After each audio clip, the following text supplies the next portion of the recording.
Hello and welcome. Now, things are now taking shape in Nigeria's main opposition, All Progressives Congress, as far as the 2015 general elections go.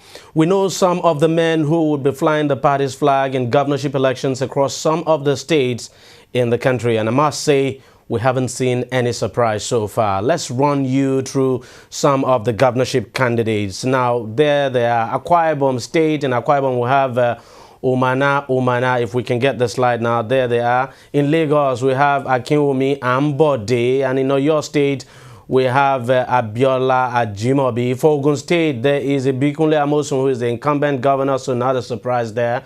For Kwara State, Abdul Fattah Ahmed is also the incumbent governor, not a surprise. People had all expected that he was going to get a second term. Yobe State, Ibrahim Gaidam, he's also the incumbent governor, not a surprise, is getting a second term. He's coming back for a second time, and not a surprise that he's won the governorship primaries there. Zamfara State, same thing, Abdulaziz Yari.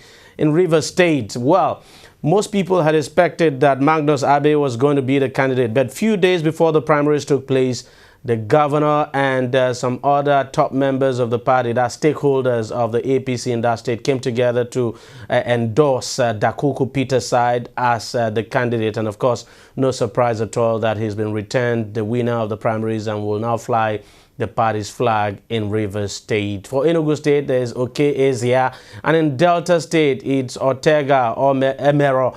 Emero, by the way, contested the last governorship election in Delta State. That's the governorship, the governorship election in that state.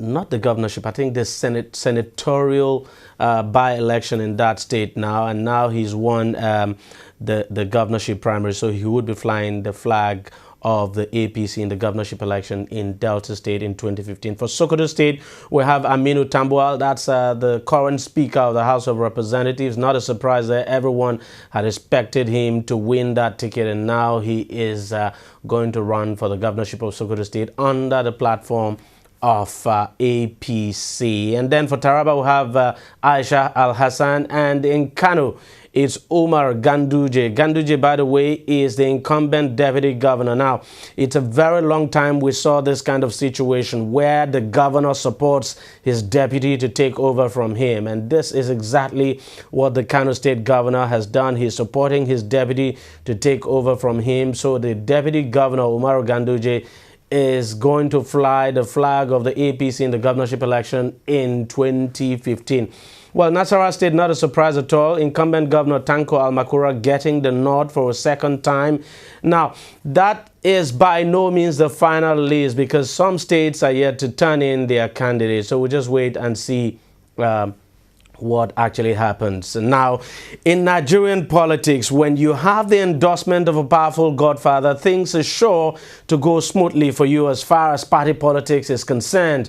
As widely expected, Akinwumi Ambode easily won the Lagos APC governorship primaries, polling 3,735 votes. The aspirant who came closest to him is serving Commissioner of Works, Hamzat, who polled 1,201 votes. Now, none of the other aspirants got up to 300 votes, so it wouldn't be very, very useful talking about them. The election lasted till the early hours of the next day and was seemingly transparent. Now, seemingly transparent because we wouldn't know what had actually happened on the ground. All the aspirants, with the exception of Ambode, left the venue of the exercise before the conclusion of the process. Now, Ambode is widely regarded as the choice of the national leader of the APC and former governor of Lagos State, Bola Tinubu. He would now go on to fly the party's flag in the governorship election in February next year. People have come out and say, well, it's not a surprise at all that Ambode has won these primaries. People expected him to win because he got the backing of the former governor of the state and national leader of the party, Bola Tinubu. And long before now, the Oba of Lagos, who is considered another political bigwig in the state, had actually made a pronouncement that Ambode would be the candidate of the APC, and that's what is actually happening now. We do not know what is going to happen in the coming days, but for now, Ambode is the governorship candidate of the APC in Lagos State. So he'll be seeking to continue the APC's rule in Lagos State. Joining me now to look at the way the primaries actually played out is Niyi Akinshiju, who is the leader of the New Lagos Movement, a political pressure group within the APC in Lagos. Thank you very much for coming on the program once again. We had you here just last week, and it's good to have you here again. Thank you so much, DG. Give me your take on the primaries. You're satisfied with the process? Oh, well, I think we should correct this. The primary is not about the governorship primaries.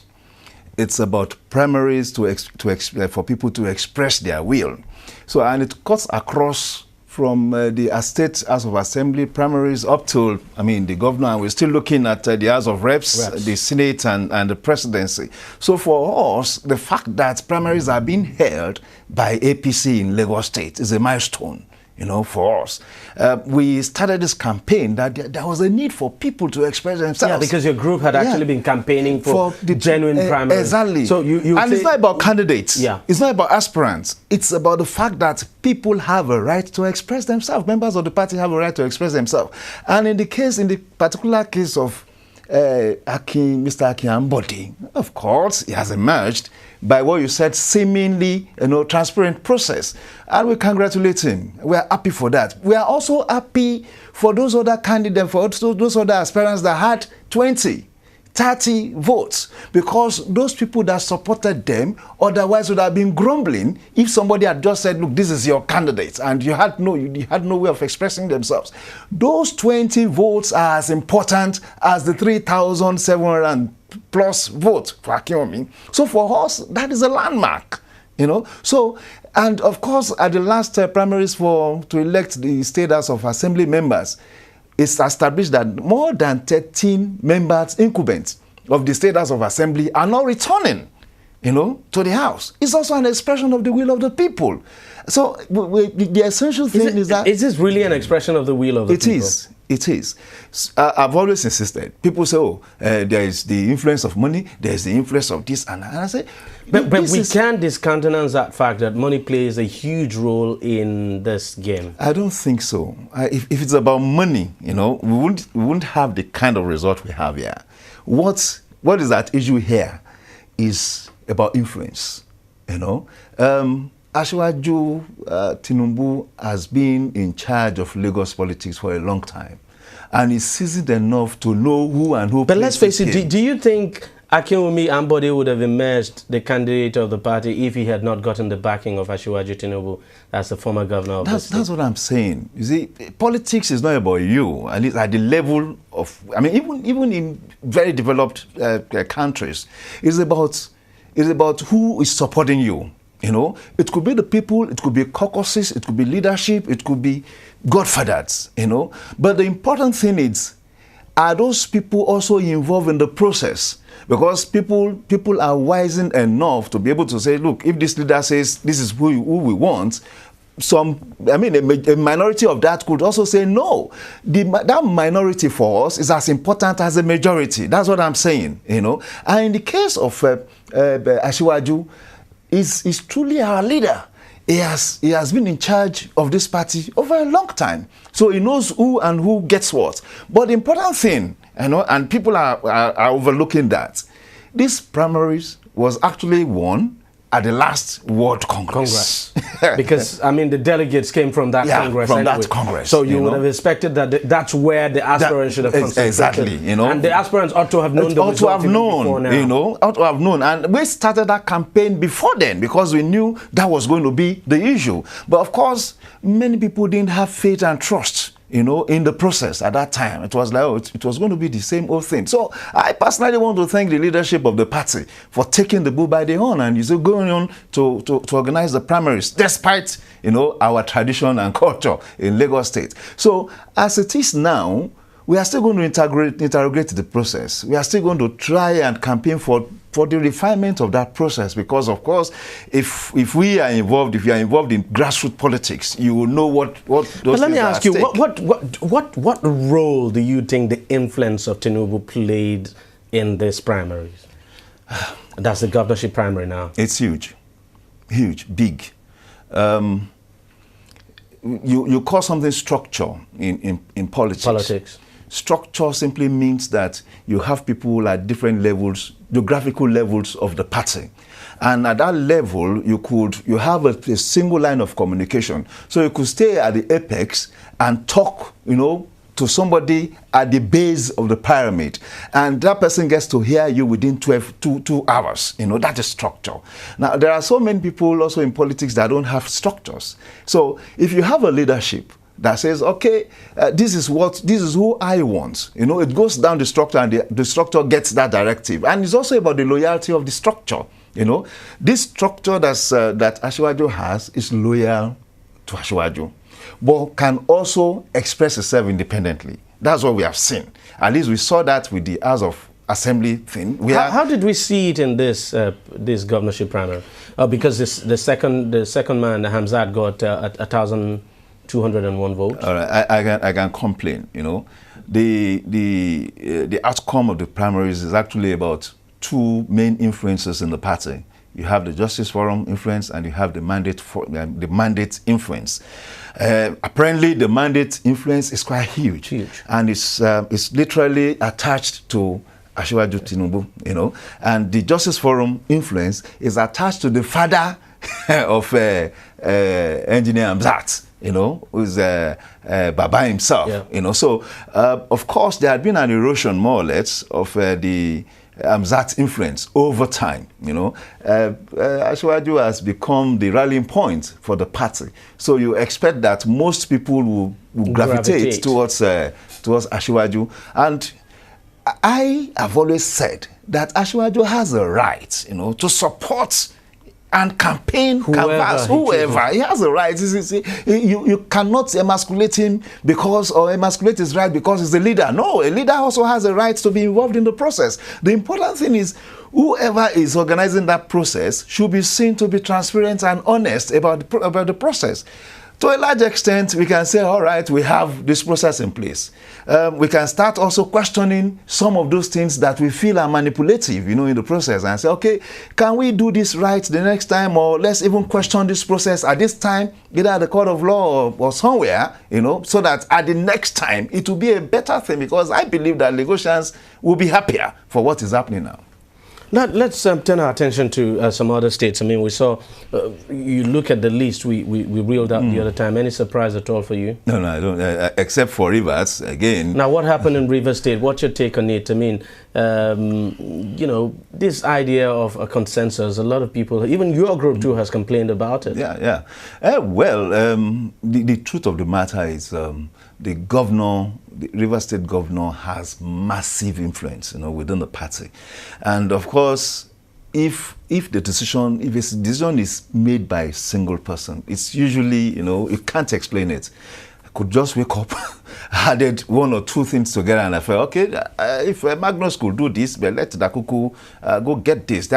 You may not even know the dynamics at play, and that's why we say sometimes just allow people to take their decision. For us, one vote is as important as 10,000 votes. So let the person who has that one vote wants to express himself, let him express himself properly. If you are talking of consensus, the limitation to consensus is that you have to identify all major stakeholders, in taking a decision. So how do you identify those stakeholders? There will be some that will be left out. And when a decision is made outside them, they grumble, they are not happy. Do you think your party is making a strategic mistake here by organizing its primaries, not waiting for the PDP to organize its own first? Some people have said this could confer some kind of political advantage to the PDP, because now the PDP has the opportunity to look at the candidates you're presenting and probably prepare a counter move, take a counter move now to what your party has done. I don't think so. The important thing for us is to have candidates that represent the true essence of the people. That's the most important thing. I have always looked at the PDP as a bunch of something else, I have never been threatened by the PDP in Lagos because of the ideological orientation of Lagosians generally.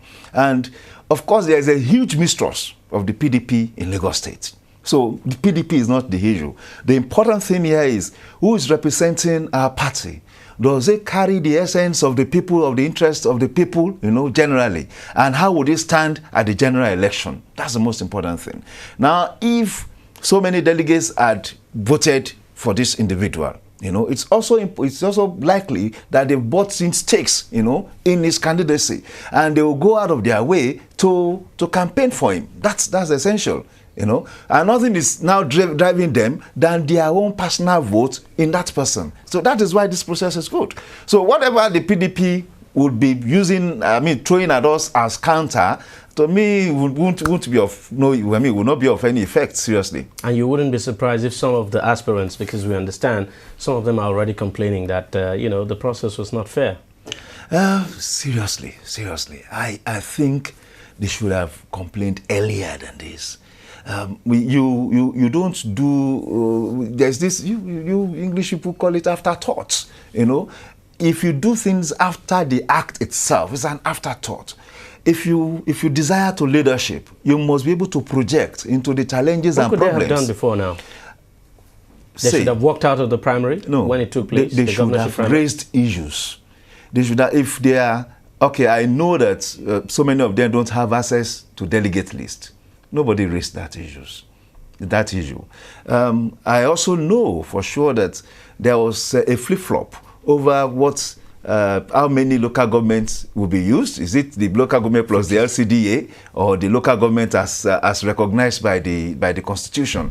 The party was just flip-flopping on that, and eventually I had one was used for the assembly, another was used for the gubernatorial election.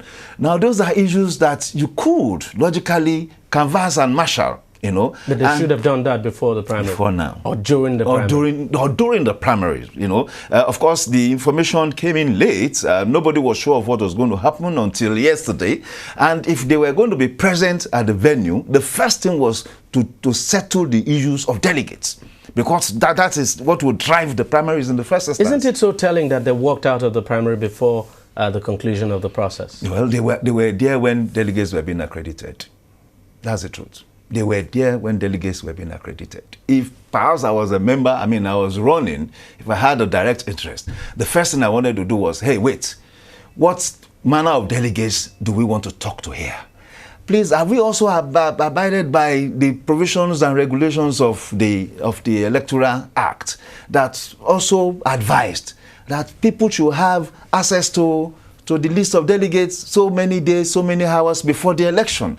Now, if I'm going to contest, and I don't have the number of people or the contacts of people I want to talk to, how do I talk to them? Now, some of those 3,000 plus people that voted for Ambody, it's likely that one person could have approached some of them and they would have just switched because of my power of persuasion, because that's politics all about. That's what politics is all about. So if at this time, they waited until after the accreditation. Some waited until the voting started. Some waited until voting ended. And they are now complaining. I'm sorry. I'm a strategist when it comes to activism. And for us, you don't do things belatedly, because people would even ask you, why didn't you do it before?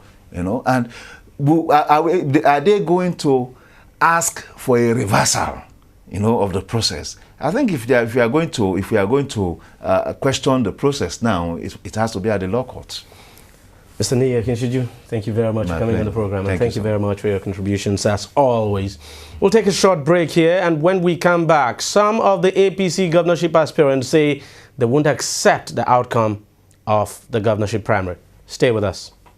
Every day, every hour, and every minute, news break in Nigeria. Things happen so fast, it's most times difficult to track and comprehend them. But that's what we do right here on DEJI360. 2015, would you want to come back again? It's like asking Jesus Christ, if he knew he was going to die, will you want to come back as the savior of the world again? We do not just help you track the stories, we break them down, explore all the angles, analyze the issues so that you can fully comprehend the stories and use them to make the right decisions.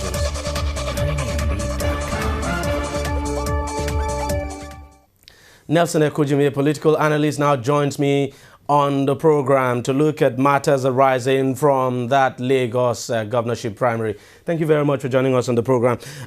Are you surprised now that some of these candidates are complaining about the process, even when they took part in it? No. One should not be surprised because, if such occurrence do not, come out in the open, it means that the party must have done a sort of a backdoor arrangement.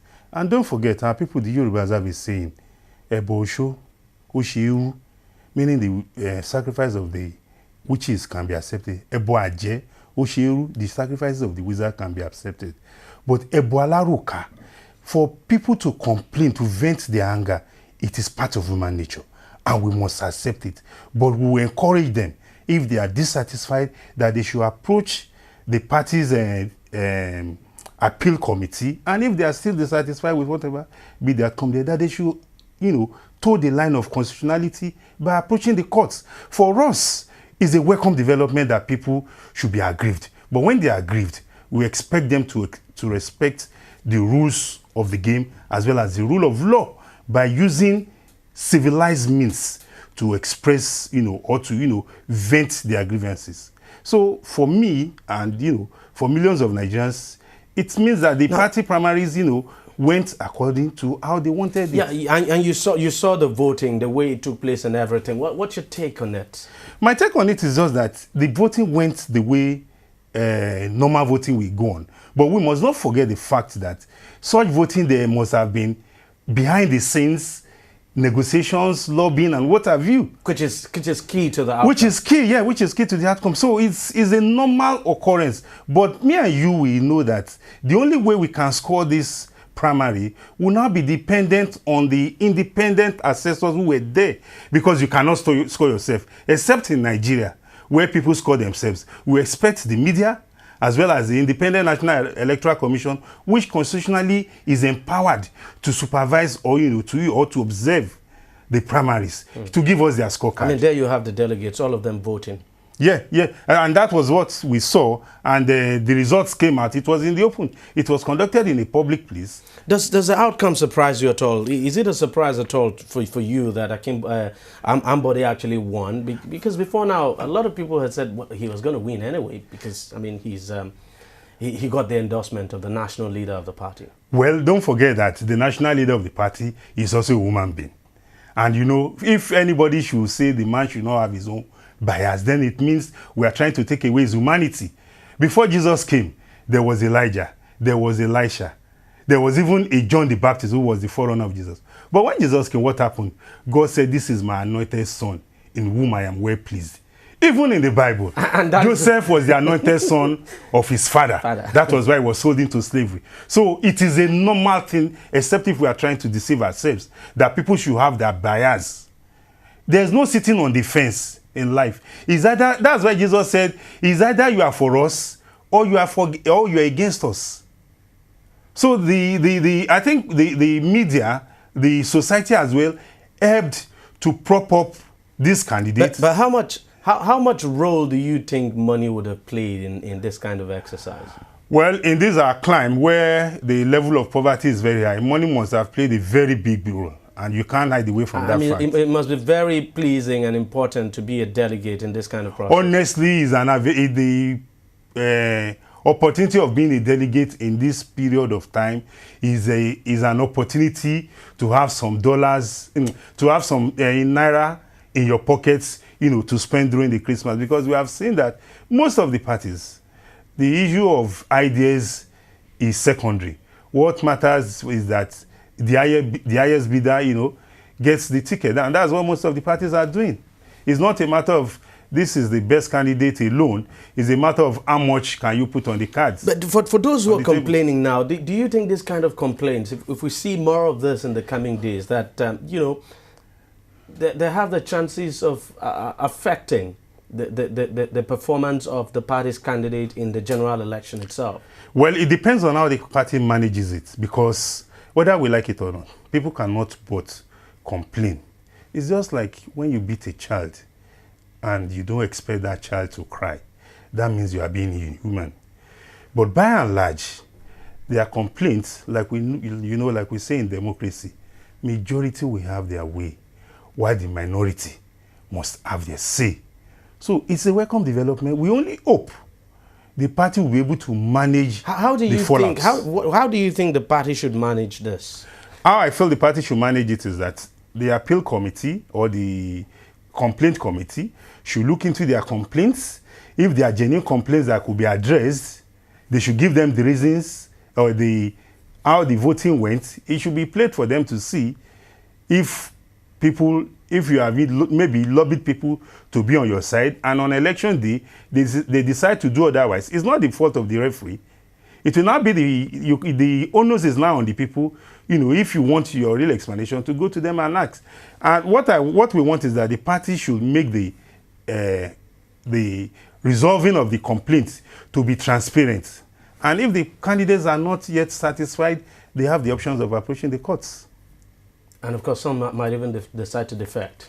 Well, it's their fundamental right to do. And it wouldn't be a bad idea if the party chooses to compensate them, so to speak. That is part of politics. Politics is about negotiation, dialogue, debate, discourse, settlement, horse trading, and what have you. So it's part of politics that we should develop the culture. We should try to make people realize that politics should not be a do-or-die affair. If you don't get there today, who knows what tomorrow has in stock? Don't forget, 2015 is still some few days away. Miracle can still happen. How do you mean? What I mean is that some candidates can still be changed. Yes. Some candidates can even feel maybe, like they say, time is a healer of wounds. Within some days, some of the candidates might, go back to their, bedroom, introspect, and feel like, look, I gave it my best shot. I think I've tried my best. The most honorable thing, the whole thing was transparent, or it was free and fair. It's for me to accept the result and let it be, and let us see how we can push our state forward. But by and large, I think the candidates must look at the overall interest of the people in whatever decisions they take. But when you look at the APC primaries across the country, you think those primaries have gone well? Well, from what we've seen through the media, because I wasn't present on the field, from what I've seen in the media, I think the primaries have gone in the normal Nigerian way. We saw it, but you and I know very well that there are some behind-the-scenes moves that must have taken place. Even in our family meetings, in our clubs, we all know that when election comes, there's what is called like in football, there's what is known as pre-match formalities. Before the players come onto the field, the referee and the match commissioners must have looked at the players' dockets to be sure you are qualified to play, you are registered for this club. So a lot of behind-the-scenes maneuvers must have taken place. But by and large, that is how it is done in democracy. And the earlier we start recognizing or acknowledging that, the better for us. Well, thank you very much, Nelson, for coming on the program. Thank you very much for your contributions. It's my pleasure. Thank you. Well, now, with the APC governorship primaries now concluded, all eyes will now shift to the PDP to see the candidates the party throws up. One place where everyone is waiting in anticipation is Lagos, where the party has never won a governorship election. Questions have been asked if next year could be the year when the party finally takes Lagos. Difficult to answer if you asked me, but very shortly we're going to get on someone who would probably be able to give us answers to that question and, of course, give us their own take. The person is, of course, from the PDP. Give us their own take on the APC governorship primaries across the country, especially the one in Lagos. Stay with us. Don't go away. Every day, every hour, and every minute, news break in Nigeria. Things happen so fast, it's most times difficult to track and comprehend them. But that's what we do right here on DEJI360. 2015, would you want to come back again? It's like asking Jesus Christ if he knew he was going to die, will you want to come back as the savior of the world again? We do not just help you track the stories, we break them down, explore all the angles, analyze the issues so that you can fully comprehend the stories and use them to make the right decisions.